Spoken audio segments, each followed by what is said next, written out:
number one's preparation. As you said earlier, we went to three bubbles before the bubble for the window. So since January pa Korea pinag-uusapan namin. So Oh, okay. and what made it tough for the scouting was that they had a new head coach who had no prior head coaching experience. Oh, okay. So one thing I learned is that the coaches apparently scout the coaches' old teams to get philosophies. Apparently, Yeah, yeah, I yeah. didn't think of that. Mm. Uh, and there is nothing. So it showed that the preparation we did since January helped, and it was key because let's be. I think man for man, we'd probably be not as good as them, but this is the time we prepared.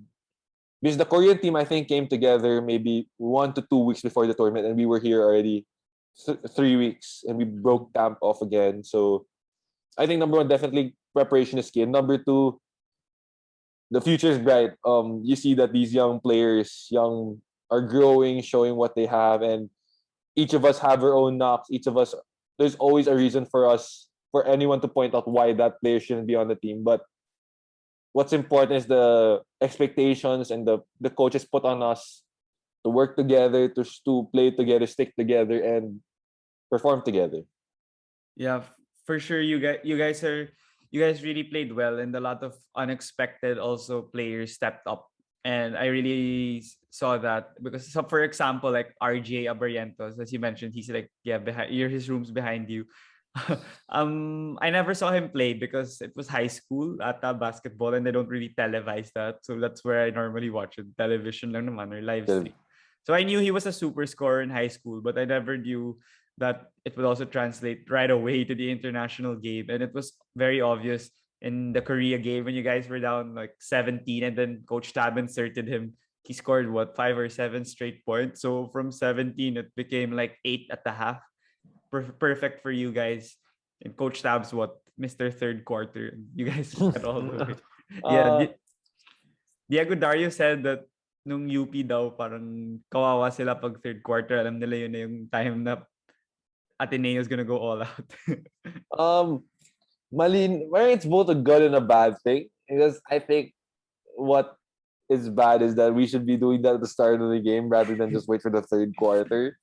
Mm-mm. Um, but yeah, in a way, I think there's always something for us. Like no Oo. matter how well we play, there's always something Coach Sab's gonna point out Okay. for us to improve on or the mistakes we're making. So he's very detail oriented. Like Oo. he's grabe siya mo sa details. So Yeah.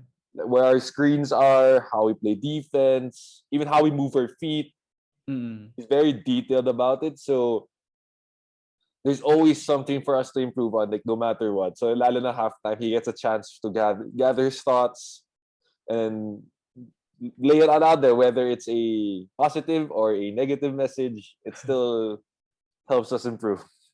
Is it like ano ba? Is he talk like Monty Williams? If you've heard like Monty Williams Uh motivation in the finals.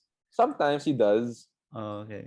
It really depends on the game, on the situation. Because sometimes he's not gonna get mad because he knows that, let's say, it's a lot of things that we can still work on. So it just really depends on the type of mistakes we make.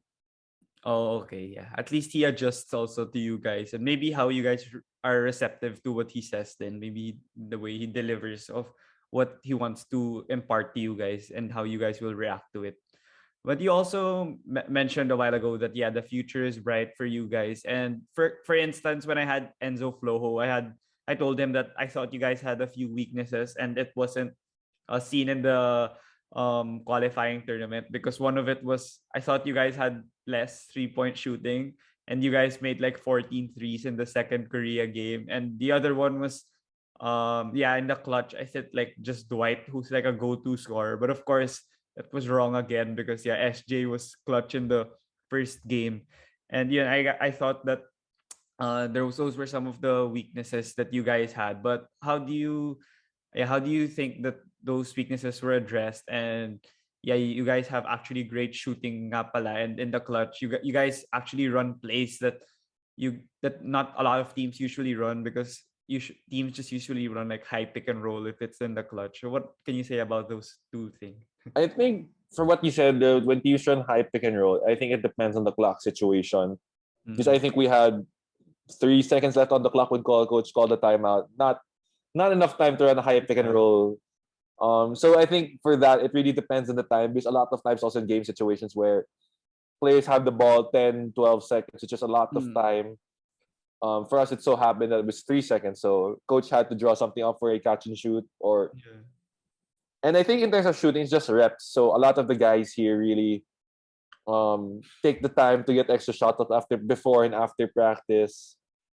And it makes it a lot easier knowing where you're going to get your shots from because of the system. So if you know your shot is coming, it's going to help you shoot a higher percentage. And I think with that, it's just as we get better with the system, as we mature, as we learn to play with one another more, it's gonna help us shoot a lot better. Especially since now the game is changing, and in the international stage, everybody has to be able to shoot.